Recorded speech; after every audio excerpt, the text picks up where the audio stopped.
Hey y'all, it's Melissa from Melly Sews and the designer behind Blank Slate Patterns. And today's project is this cute little Pinafore style sundress. And as cute as it is in the front with the little ruffly straps, I think the back is even cuter where it's got those ruffles going down to an elastic waistband. So I'm going to put a link in the description and follow that link and get the pattern, the materials, the supplies, do all your prep work, and then I'll meet you back here at the camera to show you how to sew this dress.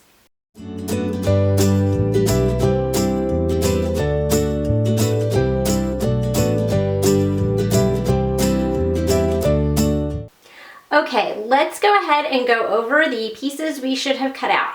First of all, you should have the skirt. Now that may have been 1 or 2 pieces of fabric depending on the size you're making, but make sure that your total length of fabric is that length specified.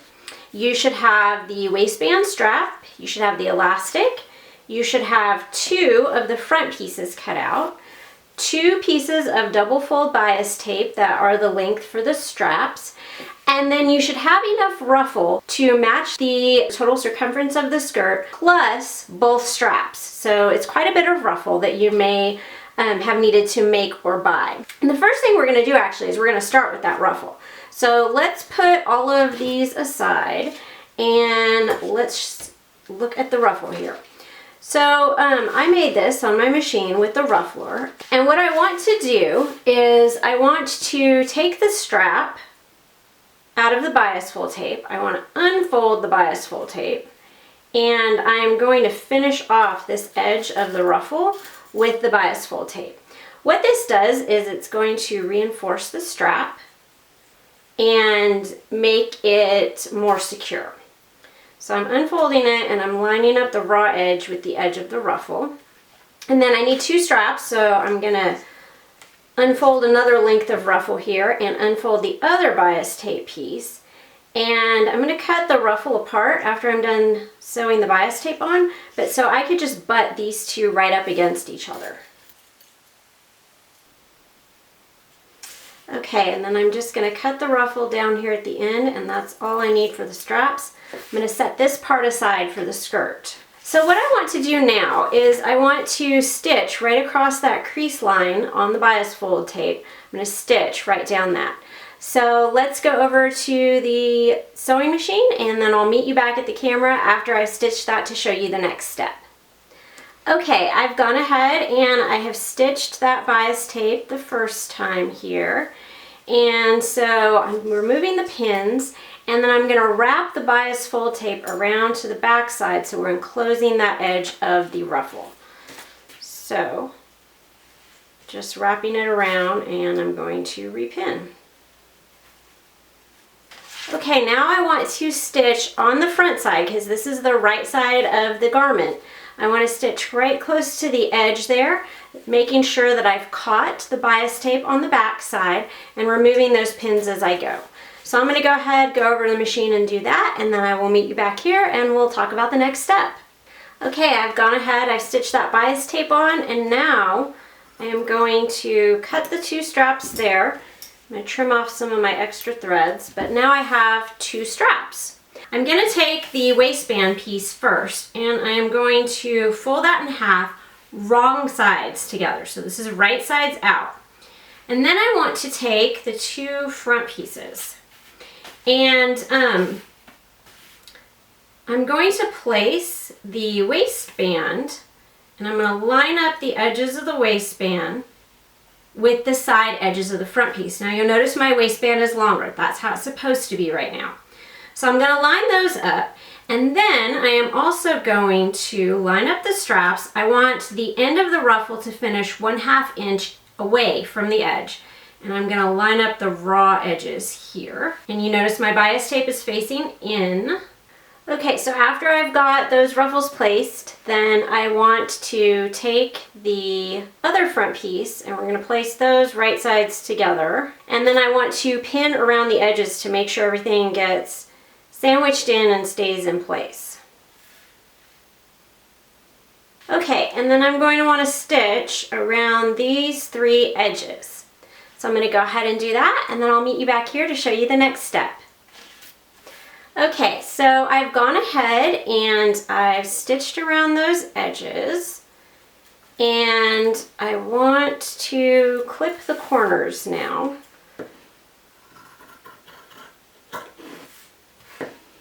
And then we're going to turn this right side out.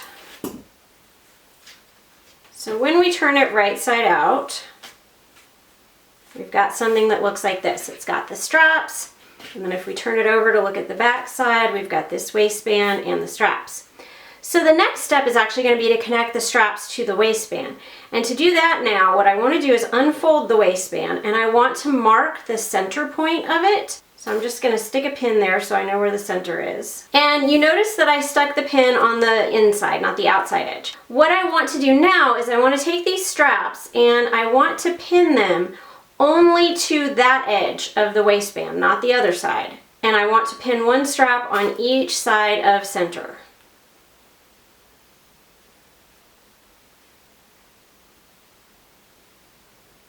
Okay, and so I want to stitch just past the edge of one ruffle to just past the edge of the other to secure those. I'm going to go ahead and do that, and then we'll come back here to start talking about the skirt. Okay, I've gone ahead and I've stitched this waistband, and notice that I stitched across right in that seam, not on the bottom. And that's going to be important because now when I close it, this will stay secure to that waistband seam. If I had stitched it at the bottom, the straps would kind of flop away from the waistband, and we don't want that. So I'm done with the bodice construction for now. I'm going to put this aside for a moment, and we're going to talk about the skirt. So the first thing I've done on the skirt here is I'm using one piece of fabric for my skirt because this is a small size, so it fit. So I've gone ahead and I've stitched and finished the one seam that I needed for the skirt that I'm gathering. And then I've also sewn gathering stitches around the skirt. I sewed 2 rows of basting stitches that I'm going to use to gather. Before I do that, however, I want to go ahead and I'm going to go finish the bottom edge of the skirt. I'm going to take the bottom edge and I'm going to finish that with the serger. The other option, if you don't have a serger, you can fold it twice to the wrong side, but you just want the edge finished so that you can sew the ruffle on. Because the ruffle here, it's going to go, I need to cut off this end here. It's the part that didn't ruffle. So the ruffle is going to get stitched on right on top of that finished edge there. And then it'll go all the way around. So let me go ahead, I'm going to finish my edge on the serger, and then I'm going to pin all this ruffle in place, and then I will be back on camera to show you exactly how it looks front side and back side after the ruffle is stitched onto the bottom of the skirt. Okay, so here's what the skirt looks like.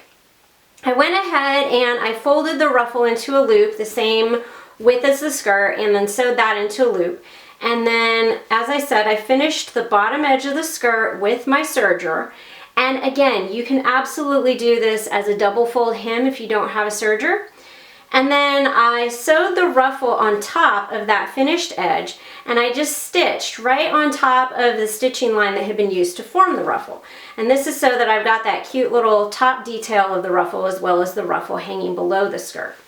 And now what I need to do is I need to gather the top edge of the skirt to match the bodice.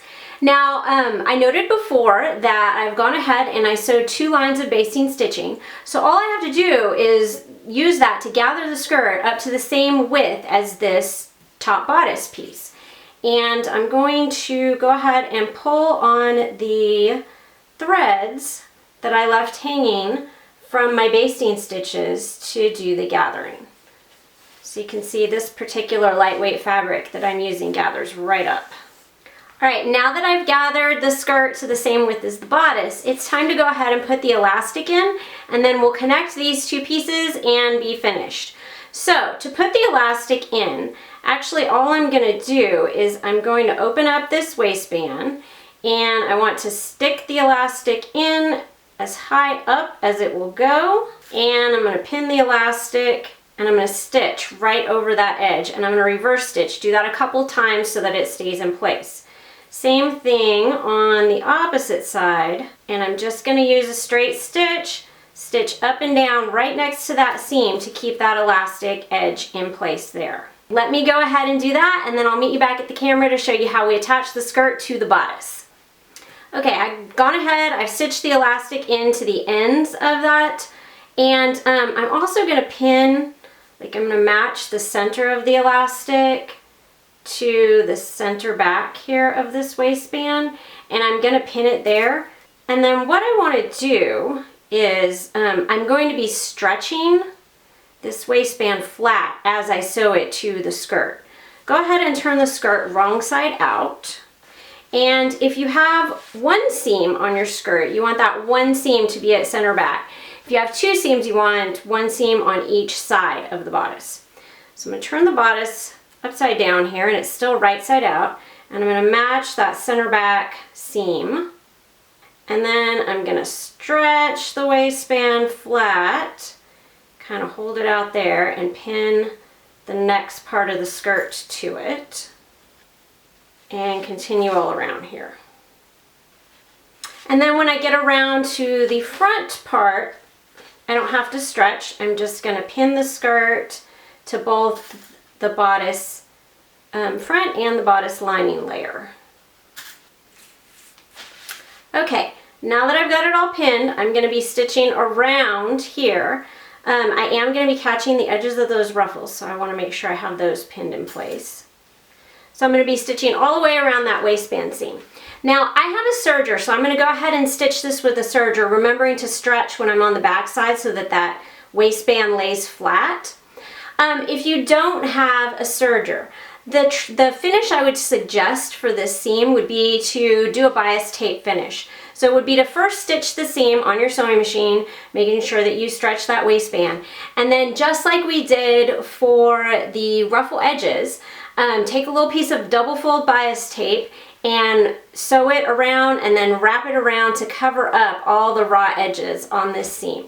And that'll be a nice, neat finish for the inside if you don't have a serger. But I do, so I'm going to go ahead and sew this on my serger, and then I'll meet you back at the camera to show you the final product. Okay, so as you can see, I've gone ahead and stitched around here, and even if you do have a serger, I find that it's easier to kind of baste that right around the edges to make sure that you've got everything pinned together and it all got caught before you then finish that seam with the serger. So that's what I did. And then the final step here is going to be to remove all this basting thread that I used to gather the skirt. So when all the basting thread is removed, then here's what the little dress looks like. This is the front, and then here is the back. And you can see this elastic now will stretch so that it helps you get it on, and then it will spring back into shape, and that helps it stay on without a bunch of gaping in the back here.